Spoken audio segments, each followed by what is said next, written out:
Good morning students. और बताइए कैसी आपकी स्टडी है? अच्छी।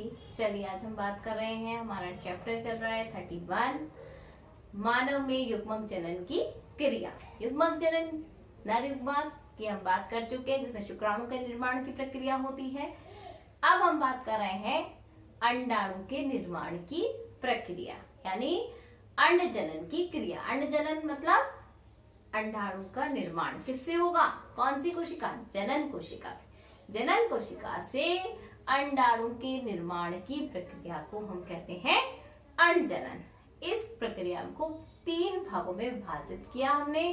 गुणन प्रावस्था, दूसरा वृद्धि प्रावस्था और तीसरा परिपक्व प्रावस्था। पहले हमने बात करी थी गुणन प्रावस्था की। गुणन प्रावस्था के अंदर जनन कोशिका से किसका निर्माण होता है? उगोनिया या अंड मात्र कोशिका का निर्माण होता है। इसमें से एक उगोनिया अंड जनन की क्रिया में भाग लेता है, बाकी उगोनिया पोषक कोशिकाओं में परिवर्तित हो जाते हैं। सेकेंड हम बात कर रहे थे वृद्धि प्रावस्था की, जो सबसे लंबी प्रावस्था है। इसमें कोई भी विभाजन नहीं होता है। दूसरी चीज, वृद्धि प्रावस्था को हमने 2 भागों में विभक्त किया था।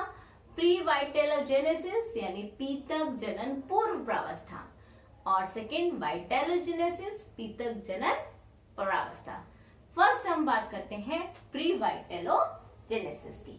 आज हम यही पढ़ेंगे कि प्री वाइटेलोजेनेसिस जो प्रक्रिया है उसमें कितने परिवर्तन होते हैं और किस किस तरह से क्रिया होती है। प्री वाइटेलोजेनेसिस यानी इसमें 2 प्रकार के परिवर्तन होंगे। प्लाज्मा में परिवर्तन होगा और दूसरा होगा हमारा केंद्रक में परिवर्तन। देखिए प्लाज्मा में परिवर्तन जो होगा वो किस प्रकार। पहली चीज तो प्लाज्मा क्या होती है? जो उगोनिया में कोशिका द्रव्य होता है उसे हम प्लाज्मा कहते हैं।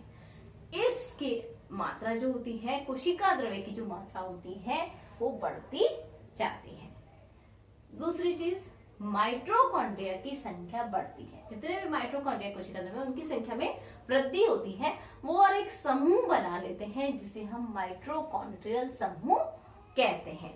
और एक कोशिका द्रव्य में बादलों जैसी संरचना के रूप में उपस्थित रहते हैं, और इसीलिए माइटोकॉन्ड्रिया के बादलों को, जो कि कोशिका द्रव्य में, भाई कोशिका द्रव्य जितने माइटोकॉन्ड्रिया, मान लीजिए कोशिका द्रव्य है, इसमें ये एक माइटोकॉन्ड्रिया ये है, दूसरा ये है, तीसरा ये है, तो इन्होंने मिलकर के एक समूह बना लिया, एक ग्रुप बना लिया। इस ग्रुप को तो हमने कह दिया माइटोकॉन्ड्रियल समूह। अब ये कोशिका द्रव्य में बादलों के रूप में उपस्थित रहते हैं, जिसे हम कहते हैं बल्बेनी पीतक केंद्र। क्वेश्चन आ सकता है कि बल्बेनी के पीतक केंद्र क्या है, तो आप देंगे यहाँ पर कि प्लाज्मा में उपस्थित माइटोकॉन्ड्रियल समूह के बादलों को क्या कहते हैं? हम बल्बियनी पीतक केंद्र कहते हैं।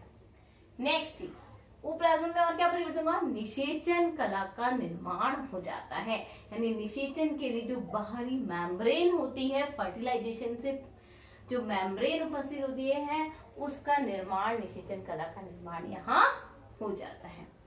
किसमें? कोशिका द्रव्य में गुणात्मक और मात्रात्मक वृद्धि होती है। गुणात्मक से मतलब पोषक पदार्थों की वृद्धि होती है, संश्लेषित होते हैं।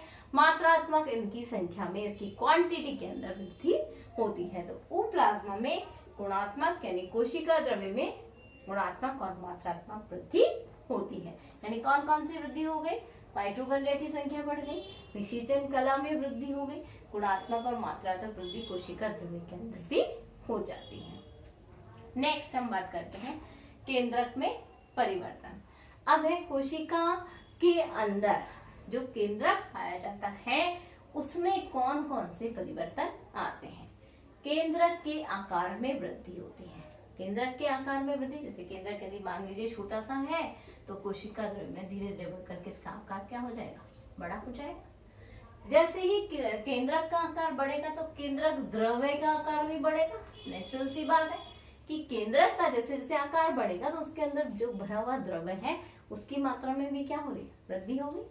ठीक है, तो केंद्रक के आकार में भी क्या होती है? वृद्धि होती है। लैम्ब्रश गुणसूत्रों का निर्माण होता है। लैम्ब्रश गुणसूत्र जो आकार में सबसे बड़े गुणसूत्र हैं, 11th क्लास में हम पढ़ चुके हैं चीज, उन गुणसूत्रों का निर्माण होता है, लैम्ब्रश गुणसूत्र कहते हैं।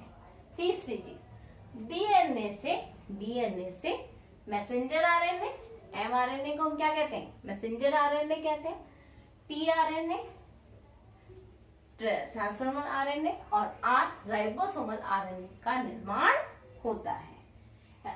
और जो डीएनए से तीनों आरएनए का निर्माण होता है। और इतनी अधिक मात्रा में जो डीएनए से आरएनए के निर्माण की प्रक्रिया है। डीएनए से क्या हो रहा है, यहाँ पर केंद्रक में वृद्धि हो गई। पहली चीज तो केंद्रक का आकार बढ़ा, केंद्रक द्रव्य का आकार बढ़ा। दूसरी चीज हो गई लैम्ब्रश गुणसूत्र का निर्माण हुआ। तीसरी चीज हो गई डीएनए से आरएनए के निर्माण की प्रक्रिया हो रही है। इस आरएनए के निर्माण की प्रक्रिया को हम जीन प्रवर्धन भी कहते हैं। डीएनए से आरएनए के अत्यधिक मात्रा में निर्माण की प्रक्रिया को हम जीन प्रवर्धन भी कहते हैं। आज हमने पढ़ा है परिपक्वन वृद्धि प्रावस्था की प्री वाइटेलोजेनेसिस और वाइटेलोजेनेसिस क्रिया में, प्री वाइटेलोजेनेसिस के ऊप्लाज्मा में और केंद्रक में क्या परिवर्तन होते हैं। Thank you, have a nice day.